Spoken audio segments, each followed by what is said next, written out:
আল্লাহ পাকের সন্তুষ্টির জন্য আমরা কোনোদিনও মাদকের সাথে সম্পৃক্ত হব না ইনশাআল্লাহ।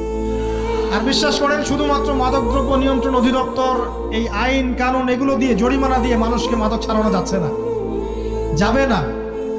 কেন যাবে না এটা আপনারা খুব ভালো করেই জানেন, আমি বলতে চাচ্ছি না। অনেক সময় মাদক বিরোধী কনসার্ট করে মানুষ, মাদক বিরোধী কনসার্টে ওঠার আগে এক বোতল ডাইল খেয়ে আসে। এগুলো কি বাস্তব কথা বলছি না অবাস্তব কথা বলছি? আমাদের যুবক ভাইরা কোশ্চিন কালেও মাদকের ধার কাছে যাবেন না ইনশাআল্লাহ।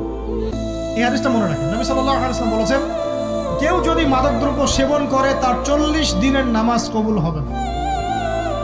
সিগারেট একটা খেয়েছি, 40 দিন নামাজ নাই। এরপর যদি সে তওবা করে আল্লাহ মাফ করে দিবে। আবার যদি মাদক খায় আবার 40 দিন কবুল হবে। যদি আবার তওবা করে আল্লাহ মাফ করে দিবে। আবারও যদি খায় আবারও 40 দিন কবুল হবে না। আবারও তওবা করলে আল্লাহ আবার মাফ করে দিবে। চতুর্থবার সে যদি মাদক